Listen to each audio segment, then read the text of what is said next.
So we're getting the Umbra put together. The first thing we do once we get them installed, we have them built here. They've been quality controlled.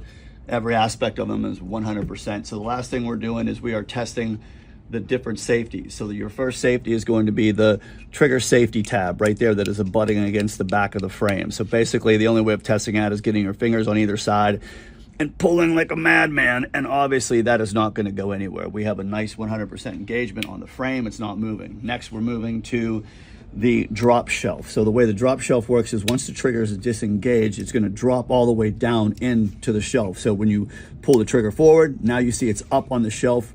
When I apply pressure right there, it is still solidly 100% sitting on that drop shelf. There is no movement for it whatsoever if you drop the gun.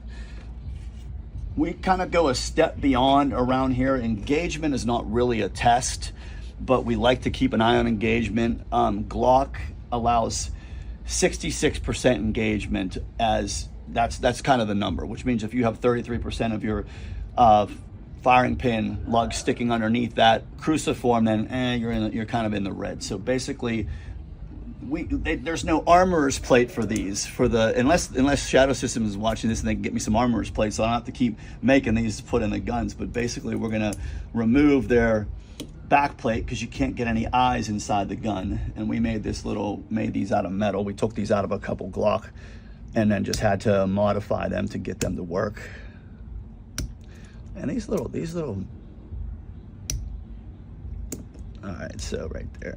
So now we have the striker captured as it should, like as if it's a back plate. That gives us eyes down in there. So when we do I'll break it a couple times just to make sure it's breaking. So now when we come back, we test for engagement, sitting in battery right there. If you look at the relationship in between the cruciform kick up and the lug face, we have about 90% engagement.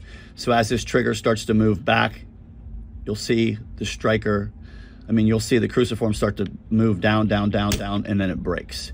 So when we pick it back up, even from reset, we still have a decent amount of engagement when we come forward. So this gun 100% is not only drop safe, but the engagement is definitely within the tolerances, beyond the tolerances that Glock allows. I know this is a Shadow Systems and you can't really go by Glock standards, but by any standard of engagement, we want at least 66%. With these, we're closer to anywhere in between 80 and 90, and on reset, we're still holding those same tolerances. So that's kind of the custom care you get with these triggers, as well as 100% drop safety tests and checks.